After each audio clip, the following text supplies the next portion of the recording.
Hi, I'm Lily Ireland, and I get to introduce to you one of the greatest blessings God has ever given me. Caroline and I became friends sophomore year when she came to St. Mary's, but it wasn't until junior year when we became best friends. Now you can rarely see us apart, with our 5 days a week at school sharing both of our freeze, ALAP, and 2 of our 5 classes. After school, you can find her at my house for dinner at least twice a week. I get to see her every Sunday at church, where her faith helps me to grow in mine. And on top of all of that, you'd think we'd be tired of each other. But no, we willingly hang out on Saturday too. And on the rare occasion that we don't, we'll usually call. And even if we don't go to college together next year, I know that she will always be one of my greatest friends. Caroline is one of the most genuine and sweetest people I know. And if you know her, she has probably already started on your Black Friday note to make sure everyone she loves gets one. So, if you couldn't tell, I'm so excited to present to you one of my favorite people on the planet, the most beautiful inside and out, Caroline Rivers Shatley.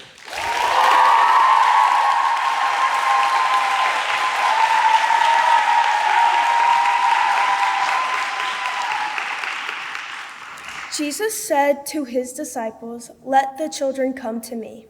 While I believe this to be true, sometimes I wonder if he had the kids at summer at St. Mary's in mind. I have learned that 5-year-olds do not change very quickly by working with the rising senior kindergartners at the St. Mary's summer camp. The meltdowns after water play will most likely stay until the end, and there will always be a kid who claims to have 2 17-year-old brothers. She doesn't. She has one baby sister. Luckily for me, though, I have the ability to adapt to different situations. Summer at St. Mary's had just begun when one camper started having meltdowns every afternoon. One time, the meltdown started right before aftercare, and I was tasked with sitting with the boy in a separate room so that he could calm down. To be honest, I was annoyed with the loud wailing and tired from the full day of camp. Nothing that I did, deep breathing, playing music, etc., was helping him. The boy would not stop calling for his mother, and what made me even more upset was that there were no tears coming from his eyes.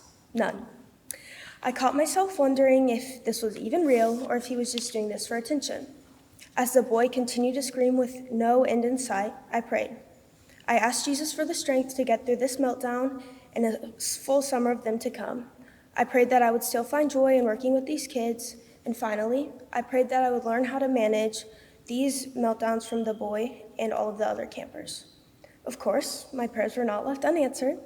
I started eating lunch with this boy to make sure that he had gotten enough food so that he had the energy to get through the day.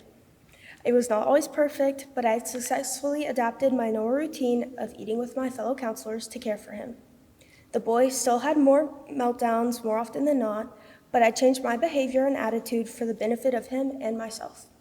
If there is one takeaway from the speech, it is this: you cannot control other people, you can only control yourself. So choose to adapt to difficult situations for your own sake and for the sake of others. So now I can truthfully say that I let the children come to me. Thank you.